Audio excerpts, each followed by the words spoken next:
Hello dear student, welcome to our YouTube channel. आज एक शानदार वीडियो के साथ में स्वागत है।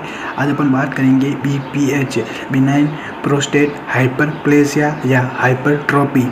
कई बार एग्जाम में कुछ ना कुछ इससे रिलेटेड क्वेश्चन आ जाता है और हर बार इससे क्वेश्चन आता ही है।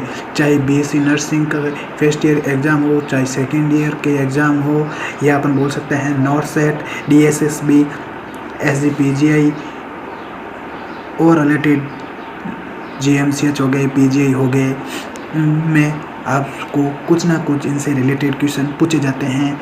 तो अपन इसकी बात करेंगे इम्पोर्टेंट क्वेश्चंस की और इसको पूरा डिफाइन करेंगे, ऑल ऑफ डिफाइन करेंगे।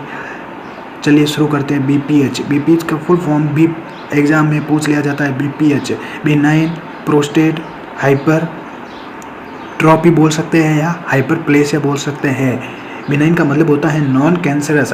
बिनाइन का मतलब होता है नॉन कैंसरस। प्रोस्टेट जो ग्लैंड होती है, हाइपरट्रोफी या हाइपरप्लेसिया मतलब उनके ग्रोथ हो जाती है नंबर में या सेल्स में, उनमें ग्रोथ हो जाती है। प्रोस्टेट ग्लैंड एनलार्जमेंट हो जाती है।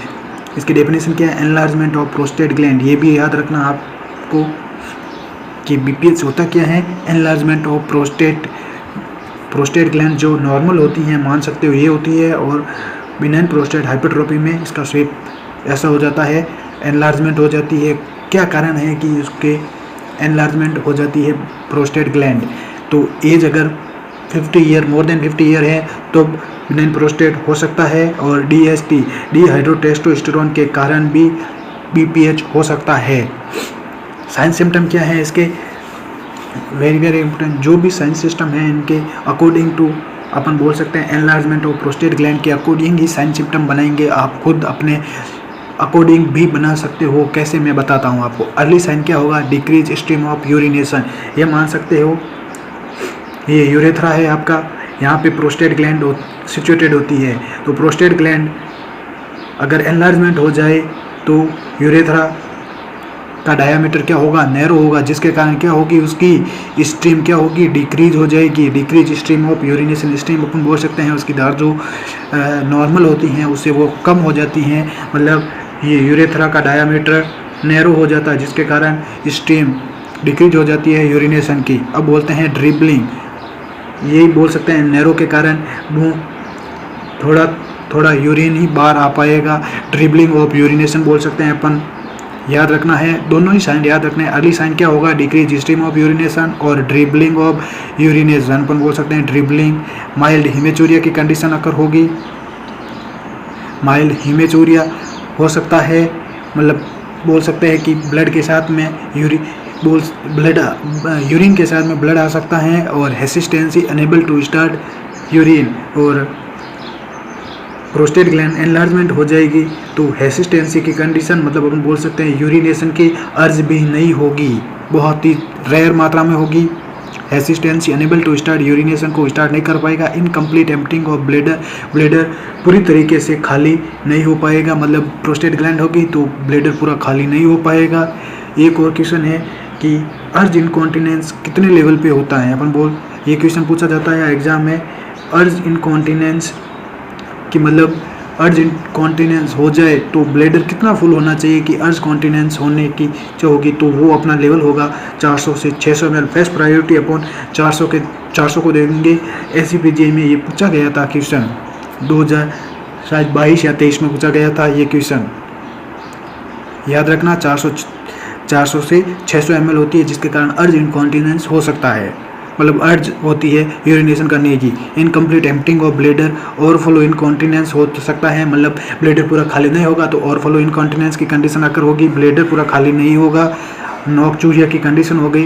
एक्सेसिव यूरिनेशन इन नाइट के अंदर यूरिनेशन एक्सेसिव मात्रा में आ सकता है, बोल सकते हो वॉलेंट्री, लेकिन अर्ज इनकॉन्टिनेंस हो सकता है।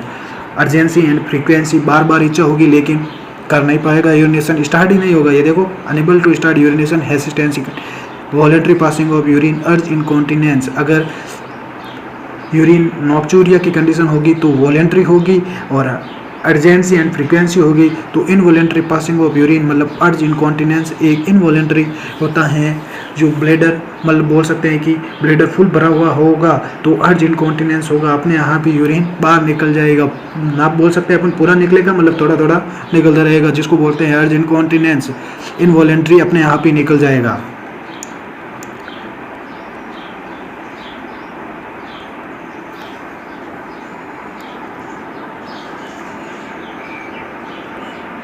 अर्ली साइन हो गया decrease stream of urination, decrease stream of urination, dribbling बोल सकते हैं, माइल्ड हिमेचुरिया की कंडीशन अगर होगी, hesitancy, incomplete emptying of bladder, bladder पूरा खाली नहीं होगा, overflow incontinence, nocturia, excessive urination in night के अंदर यूरिनेशन की मात्रा मतलब बोल सकते हैं यूरिनेशन करने की इच्छा जो होगी वो वॉलेंट्री होगा, और urgency and frequency involuntary passing of urine होगा, जिसके कारण अर्ज इनकॉन्टिनेंस मतलब अपने आप ही यूरिन बाहर निकल जाएगा ओवरफ्लो होने की वजह से, उसको बोलते हैं अर्ज इनकॉन्टिनेंस।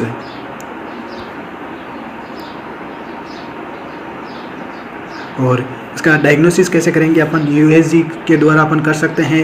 यूएसजी करके देख सकते हैं कि प्रोस्टेट ग्लैंड एनलार्जमेंट है या नहीं है। डीआरई कर सकते हैं, डिजिटल रेक्टल एग्जामिनेशन के द्वारा अपन कर सकते हैं, या फिंगर रेक्टल एग्जामिनेशन के द्वारा भी अपन देख सकते हैं कि प्रोस्टेट ग्लैंड एनलार्जमेंट है या नहीं है। और पीएसए प्रोस्टेट स्पेसिफिक एंटीजन, इसका नॉर्मल लेवल होता है लेस देन 4 बोल सकते हैं अपन। लेस देन कितना होता है, लेस देन 4 नैनोग्राम पर ml इसका नॉर्मल लेवल होता है। पीएसए का मतलब प्रोस्टेट स्पेसिफिक एंटीजन का नॉर्मल लेवल होता है लेस देन 4 नैनोग्राम पर ml। अगर इसका लेवल मोर देन 10 mng मतलब नैनोग्राम पर ml हो जाए तो एबनॉर्मल कंडीशन होगी, एनलार्जमेंट ऑफ प्रोस्टेट ग्लैंड होगी। ये इसका डायग्नोसिस होगा। यूएसजी, डीआरई मतलब डिजिटल रेक्टल एग्जामिनेशन, इसको कई बार फिंगर रेक्टल एग्जामिनेशन भी बोल सकते हैं। पीएसए प्रोस्टेट स्पेसिफिक एंटीजन को चेक करेंगे, इसका नॉर्मल लेवल होता है लेस देन 4 नैनोग्राम पर ml, और अगर इसका लेवल मोर देन 10 नैनोग्राम पर ml हो जाए तो एबनॉर्मल कंडीशन होगी, मतलब प्रोस्टेट ग्लैंड एनलार्जमेंट होगी। चलिए अपन बात करते हैं उसके मैनेजमेंट का।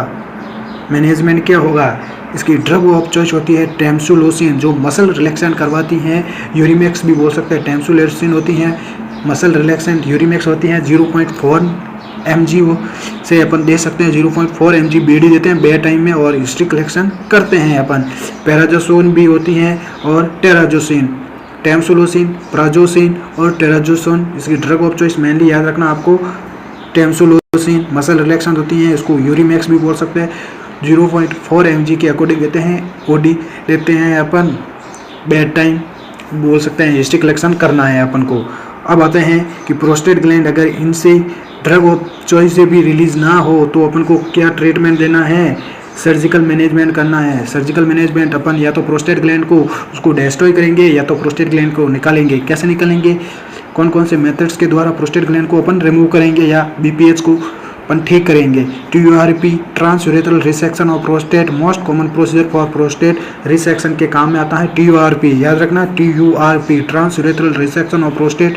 पहले अपन नाम देखते हैं, उसके बारे में इनको डिटेल में डिस्क्राइब करेंगे या पढ़ेंगे। और supra resection of prostate, supra resection of prostate, supra मतलब बोल सकते हैं रिसेक्शन, ब्लेडर में निडल डाल के यूरिन को बाहर निकाला जाता है। यूरिन को बाहर निकाल के उसके जो बोल सकते हैं ब्लेडर के द्वारा उसमें जो प्रोस्टेट ग्लैंड होती है उसको डिस्ट्रॉय किया जाता है। और retropubic resection of prostate, retropubic TUMT होगी ट्रांसयूरेथ्रल माइक्रोवेव थर्मोथेरेपी मतलब हीट के द्वारा डिस्ट्रॉय किया जाता है। और tuna TUNA transurethral needle ablation. ये देख सकते हो आपकी नॉर्मल प्रोस्टेट ग्लैंड ऐसी होती है, ये यूरेथ्रा हो गया आपका, ये ब्लेडर हो गया, ये साइड में प्रोस्टेट ग्लैंड होगी, ये नॉर्मल प्रोस्टेट। और बीपीएस में कैसे होगी, ये देखो ल्यूमन नैरो हो गया DST के कारण, डिहाइड्रोटेस्टोस्टेरोन के कारण। अब अपन बात करते हैं TURP transurethral resection of prostate. Transurethral resection of prostate, इसमें पोजीशन दी जाती है लिथोटोमी, कई बार पोजीशन भी पूछी जा सकती है कि TURP में कौन सी पोजीशन दी जा सकती है, तो लिथोटोमी पोजीशन होगी through the urethra insert instrument, urethra के द्वारा अपन इंस्ट्रूमेंट को इंसर्ट करेंगे जिसके कारण प्रोस्टेट टिश्यू को रिमूव कर देंगे और क्या हो जाएगा अपना डायामीटर ऑफ यूरेथ्रा का जो डायामीटर होगा वो इंक्रीज हो जाएगा, जिसके कारण यूरिन पास आउट ईजिली हो सकता है। TURP trans urethral resection of prostate position दी जाएगी। Lithotomy through the urethra insert instrument, urethra के द्वारा इंस्ट्रूमेंट को इंसर्ट करवाया जाएगा, जिसके कारण प्रोस्टेट टिश्यू को रिमूव कर दिया जाएगा और जो यूरेथ्रा का ल्यूमन या डायमीटर होता है उसको इंक्रीज कर दिया जाएगा और अपना ब्लैडर पूरी तरीके से खाली हो सकता है। आती है suprapubic resection of prostate. Suprapubic resection कैसे होगी? थ्रू द ब्लेडर के द्वारा एक मेक इंसिजन इन ब्लेडर में इंसिजन करेंगे। मैंने अभी बताया ब्लेडर के द्वारा अपन प्रोस्टेट टिश्यू को रिमूव करेंगे थ्रू द ब्लेडर। याद रखना सुप्राप्यूबिक कहाँ से होगा? Through the bladder. और TURP में कौन सा होगा? Through the urethra, transurethral होगा, मतलब यूरेथ्रा के द्वारा। इसमें होगी through the bladder, make incision in bladder, incision में ब्लेडर में इंसिजन करवाया जाएगा और इंस्ट्रूमेंट को इंसर्ट करवाया जाएगा, जिसके कारण प्रोस्टेट टिश्यू को रिमूव कर दिया जाएगा और अपना ल्यूमन क्या हो जाएगा? इंक्रीज कर जाएगा। ये हो गया suprapubic resection of prostate. Retropubic resection of prostate कैसे होगा? Make incision between symphysis pubis and bladder. जो अपना सिम्पाइसिस, ये मान लो सिम्पाइसिस प्यूबिस, ये ब्लेडर हो गया, इनके बीच में क्या करेंगे? अपन इंसिजन करेंगे और क्या करेंगे? इंस्ट्रूमेंट को डालेंगे, इंसर्ट करेंगे और रिमूव प्रोस्टेट टिश्यू, जिसके कारण आपका ल्यूमन क्या हो जाएगा? इंक्रीज हो जाएगा। अब आती है TUMT, बोल सकते हैं ट्रांस यूरेथ्रल माइक्रोवेव थर्मोथेरेपी।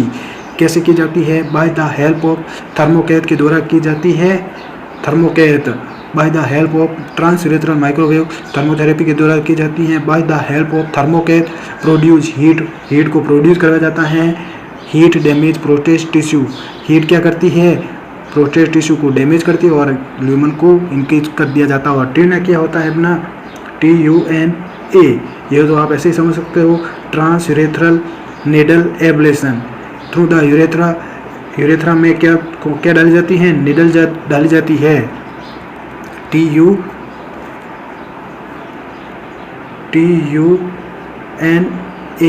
ये बोल सकते हैं ट्रांस यूरेथ्रल निडल एब्लेशन। अब देखो ये यूरेथ्रा हो गया, ये निडल, तो यूरेथ्रा में क्या डाली जाएगी? निडल डाली जाएगी और हीट प्रोड्यूस करवाई जाएगी प्रोस्टेट टिश्यू पे, जिसके कारण प्रोस्टेट टिश्यू क्या हो जाएंगे? रिमूव हो जाएंगे और अपना ल्यूमन इंक्रीज हो जाएगा। और कॉम्प्लिकेशन क्या हो सकते हैं प्रोस्टेट रिसेक्शन के? TURP के मोस्ट कॉमन TURP के कॉम्प्लिकेशन हो सकते हैं, ब्लीडिंग आ सकते हैं। मोस्ट कॉमन कॉम्प्लिकेशन होता है ब्लीडिंग हो सकती है और स्टेरिलिटी हो सकती है। ये अपना हो गया PPH। अगर आपको मेरा कंटेंट अच्छा लगता है तो ज़्यादा से ज़्यादा शेयर, सब्सक्राइब एंड लाइक करना। Thank you to all of you.